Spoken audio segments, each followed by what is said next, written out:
Le conquérant Stanislas Rigaud quitte Reconquête. Pourtant, il avait fait la une de tous les plateaux télé, où il nous avait ébloui, notamment, je crois que c'était sur un plateau de ce cher Cyril Hanouna, celui qui distribue la culture sans jamais de raccourci ni de simplification. Et bien sûr, ce plateau, Stanislas avait brillé contre LFI, où il avait fait une interaction avec... merde, comment il s'appelle, avec Corbière, qui était absolument mémorable. Eh bien ce jeune garçon quitte le mouvement. Qu'est-ce que vous en pensez? N'oubliez pas que je réponds à tous les commentaires. On va regarder ça en détail, mais d'abord, intro. Messieurs, dames, vous trouverez ici des actualités singulières tous les jours. Mettez un pouce bleu, abonnez-vous à la chaîne et activez la cloche pour ne louper aucune expertise quotidienne. Je compte sur vous, c'est très important. Le bon Stanislas nous quitte, non, quitte Reconquête, parce qu'il est toujours en pleine santé, en pleine forme, et on le lui souhaite le plus possible. Il sera remplacé donc par Hilaire Bouillet, son bras droit et vice-président actuel de Génération Zemmour. Donc voilà, donc c'est assez brutal, il s'en va. Alors, de ce que j'ai pu voir, c'est que, a priori, il s'en va pour se reconcentrer sur des sujets personnels, voilà, donc on imagine que simplement... Alors, bien sûr, la vraie raison, on l'aura jamais, mais que simplement il veut reprendre une vie un petit peu plus classique ou bien entreprendre de son côté et peut-être se vouer, se dédier un petit peu moins à la politique. Il faut rappeler que Stanislas Rigaud est très jeune. Donc voilà, alors il y a des rumeurs comme quoi peut-être Sarah Knafo commence à mettre beaucoup son nez dans Reconquête. Donc Sarah Knafo qui est au parti Reconquête et qui est aussi la petite amie de Éric Zemmour, me semble-t-il.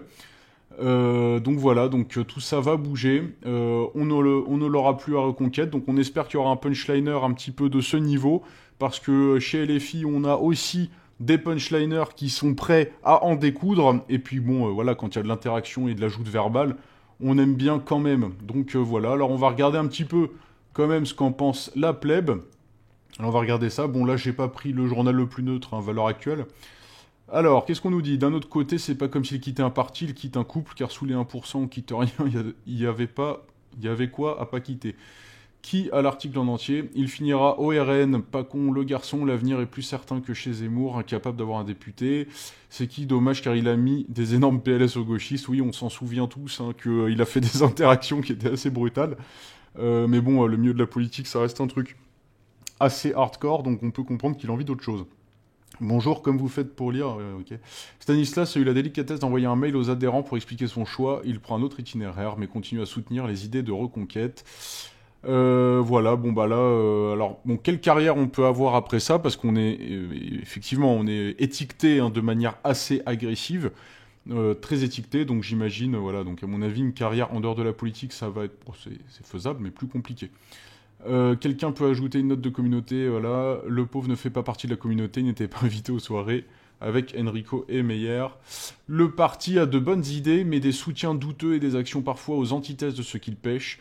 Prôner l'union des droites, mais faire capoter la petite union législative 2024, les liens douteux avec Jacques Attali. Bon, de toute façon, oui, effectivement, à la base, avec Reconquête, le projet de Zemmour, c'était de faire l'union des droites.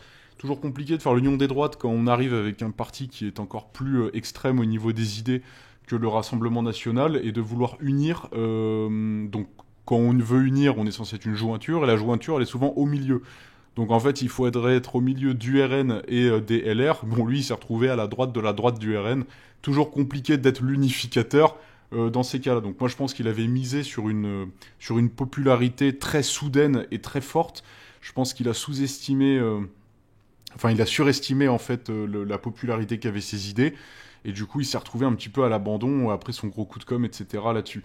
Donc du coup, d'unificateur, il en est vraiment démembreur de pas mal partis de droite, parce que du coup, il fait encore diviser des voix, sachant que là, pour le moment, il est encore très bas, que c'est des idées qui sont quand même très très abusives. Alors abusive, je sais pas si c'est un mot tout à fait neutre, mais en tout cas, voilà, il est sur des idées qui peuvent, qui vont avoir du mal à mettre une corrélation entre tous les partis.